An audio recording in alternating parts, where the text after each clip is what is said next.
Transformers Takara War for Cybertron Premium Finish Starscream vient de sortir au Japon. On va passer en revue dans cette vidéo la figurine, on va faire un unboxing, on va bien sûr voir le mode robot, la transformation et faire quelques comparatifs avec le mode véhicule et robot. Bienvenue sur TF Toybox, chaîne qui passe en revue les figurines et qui vous informe des nouveautés sur Facebook, Instagram, Twitter.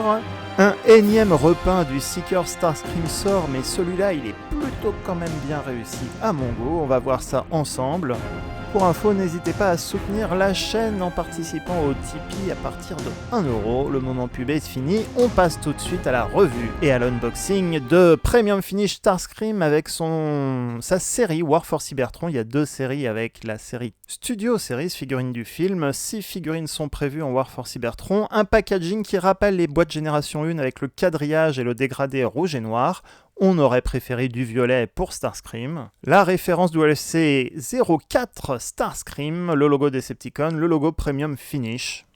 C'est la 4e, les 3 premières étant Optimus Siège, Megatron Siège et Ultra Magnus Siège, que les modes cybertroniens qu'on retrouve dans le dessin animé. Premier côté, si vous exposez votre boîte debout, une belle photo produit du mode robot qui est prêt au combat.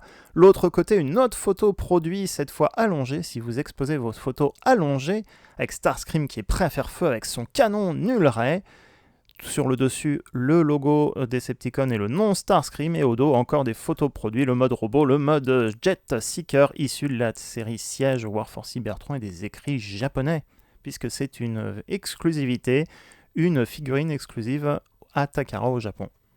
À l'intérieur, notre figurine est dans un emballage carton, de plus en plus d'emballage carton pour faire attention au gaspillage plastique. Les instructions, tout en japonais bien sûr, elles sont différentes des instructions Siège et War for Cybertron habituel, et bien sûr notre robot et ses deux nul rays. C'est un repeint, il n'y a pas d'accessoires en plus ou de nouvelles têtes, c'est un pur repeint, mais avec beaucoup plus de détails.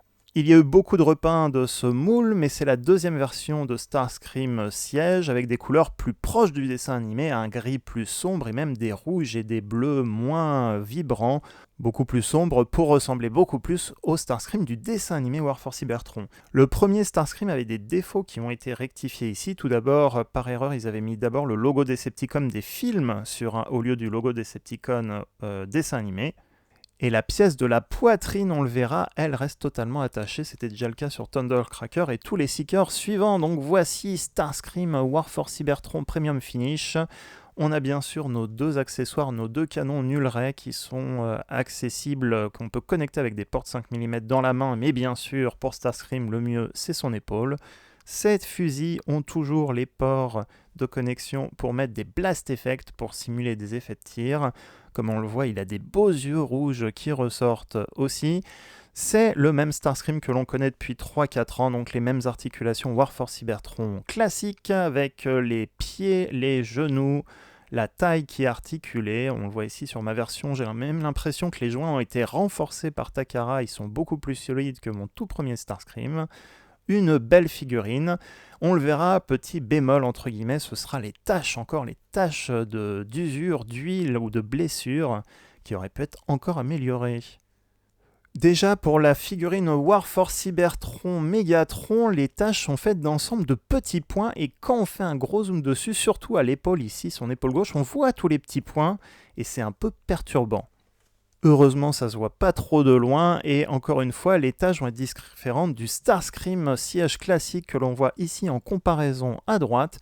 C'est la version Siège normale sortie chez Hasbro. On voit que le gris est quand même un peu mieux. Le gris à droite, forcément, côte à côte, fait un peu plus plastique, alors qu'en réalité, le Starscream était déjà très bien, les couleurs sont déjà très bien du Siège classique. Un autre détail du Siège classique Starscream, je vous l'ai dit en intro, on a donc les logos Decepticon placés au même endroit, mais ils sont bel et bien différents. À droite, le logo Decepticon et le logo des Decepticons des films, légèrement différents des logos classiques. Donc la taille des logos a été rajustée. On voit que les taches ne sont pas les mêmes.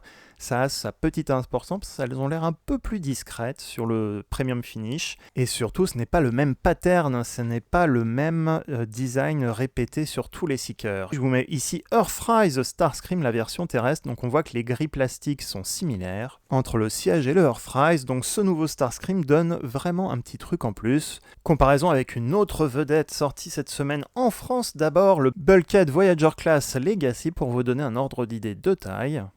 Autre figurine, le Voyager Class Optimus Prime version siège avec des couleurs vraiment, des traces d'usure qui collent vraiment au dessin animé. Je pense qu'ils ont pris les images 3D du dessin animé Netflix pour faire le design du Starscream, plus particulièrement les couleurs et les taches sur Starscream et le Optimus Prime Premium Finish siège.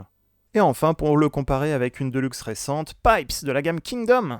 Pour la transformation, on va aller assez vite puisqu'elle devrait être connue pour la majorité des fans. Il est sorti il y a 4 ans, mais c'est vrai qu'il y a des nouveaux qui peuvent tomber sur cette figurine. Donc on ouvre le panneau au niveau du bras, on rentre la main et on rentre les deux bras au niveau le bras et l'avant-bras au niveau du coude. On rentre la main, on rentre le coude et on referme l'ensemble. Donc les bras forment 2 rectangles. Ce fameux panneau se détachait facilement sur le premier Starscream. Ici, il reste solidement attaché. On détache les épaules, ça devient le bec de l'avion comme ceci. On va ensuite attacher un petit panneau derrière la tête de Starscream comme ceci. Je le redétache, je le réattache, il y a un petit clip et ensuite on va rentrer la tête. Cette tête rentrera pleinement quand on détachera le panneau et qu'on le mettra à cet emplacement. On replie les petits bras comme ceci vers l'avant, on fait pivoter d'un demi-tour la taille, on referme le pied et la talonnette. Ici, les jambes peuvent se compresser et on a des pics de connexion ici pour attacher les jambes au niveau de la taille. Ça va former le dessous du jet Starscream, la version Warforce cybertronienne, la version Seeker, la version cybertronienne. On va y arriver. Il y a des petits trous ici et des petits pics de connexion. On va donc attacher les bras au niveau de la cuisse, au niveau des jambes, pardon. Parfois, ça peut être un peu solide, comme je l'ai dit. J'ai l'impression que ça a été renforcé sur ma figurine par rapport à mes autres Seekers. Donc, Takara semble avoir modifié un peu le moule.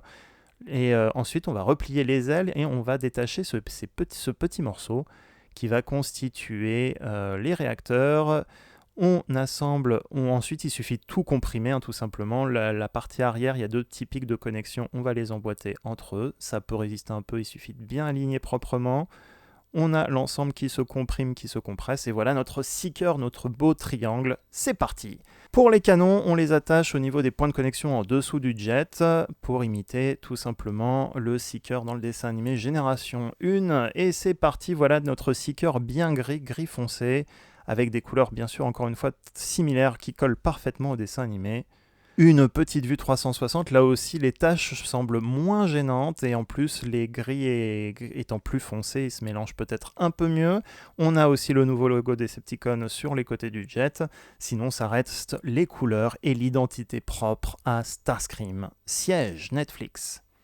On revoit encore une dernière fois les canons et surtout les points de connexion pour les blast effects des figurines Battlemaster ou autres figurines spécifiques qui sont livrées avec. On peut donc attacher des effets de tir toujours à ces armes en mode véhicule. Je n'ai pas fait la démonstration, mais il a des portes 5 mm également pour mettre des armures Weaponizer ou Fossilizer. Et ici, on le voit en comparaison avec 2 autres Seekers, Thundercracker et aussi le Seeker de mémoire, c'est Nova Storm ou Ion Storm, je ne sais plus, mais qui est issu des Rainmakers. C'est comme on le voit, les taches sont faites d'un ensemble de points, mais comme les taches sont petites, ça se voit pas trop, alors que les Rainmakers, c'est avec des taches, toujours des grosses taches, et c'était les mêmes taches à chaque fois sur tous les Seekers, sauf maintenant, ici Starscream. On revoit ici un gros plan, donc là ça se voit forcément, un gros plan avec les petits points. Voici la fin de la revue express de Starscream Premium Finish. On le revoit ici avec un de ses meilleurs amis, bien sûr, le Decepticon Jetfire, le Commander Class de la gamme Siège.